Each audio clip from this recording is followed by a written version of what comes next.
Okay, people, this will represent concrete. This is our concrete. There's our rebar. It's epoxied in. You can imagine that it goes that direction, or epoxy. I could care less which way you imagine it. What I want you to visualize is the concrete, the slab. This is the width of it. This length can go as far as you want. It's budding. It's budding or encompassing down here. I don't care, except for in here when it rotates down, you'll get a different reaction in this section here. I'll do that another time. Right now I'm going to show you it in the face format. Okay, there's our concrete. It's there. It's not going anywhere. It's not going anywhere. It's at the bottom steel. Look what happens to the bottom steel. Look, as the deck deflects, see the separation right here? So I'm going to push on that steel. Let me zoom back in for you. And I got to hurry up because it's raining here. Drizzling. Oh, great. Focus.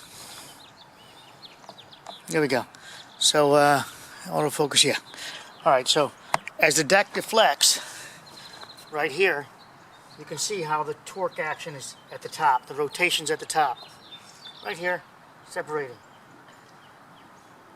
Separating.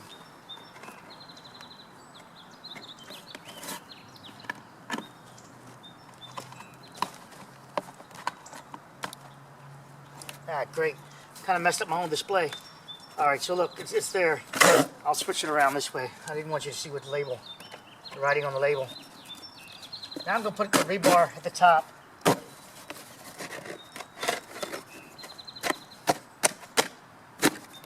Now we have the rebar at the top of the configuration, right? Rebar's at the top. Let's zoom out a little bit. Now you're at the top of the slab with reinforcement.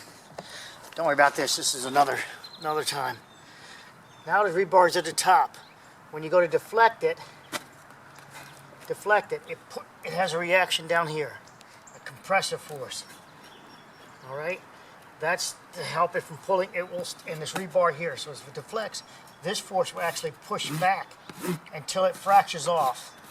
Until it fractures, this will actually have a force multiplying effect with the deflection. See, just a little bit of deflection gets you going on a failure. Force multiplying effect.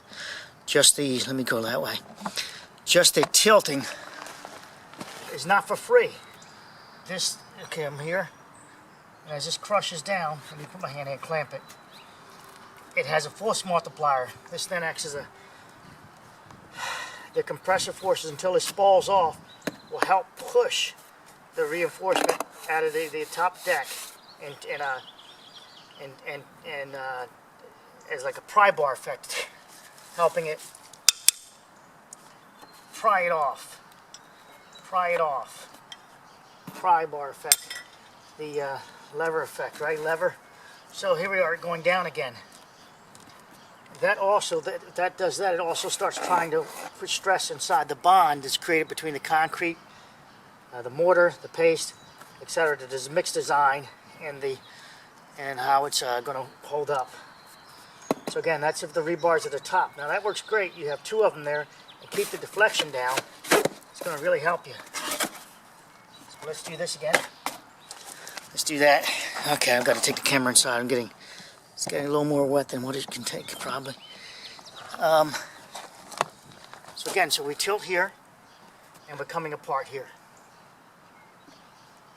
Now this is a smaller flake that comes off of here, and no big deal. But you see the rebar would be up here also, would help hold this in. But only to a certain point. Only to a certain point that will it lock it in, the rebar up here also, and these together. And then it will push it down the road, push it further into the pad where the reaction will happen. In our case, we have two breaks to deal with. One at the wall, and one about 4 foot in. I want you to think about that. I'll get to that in another video.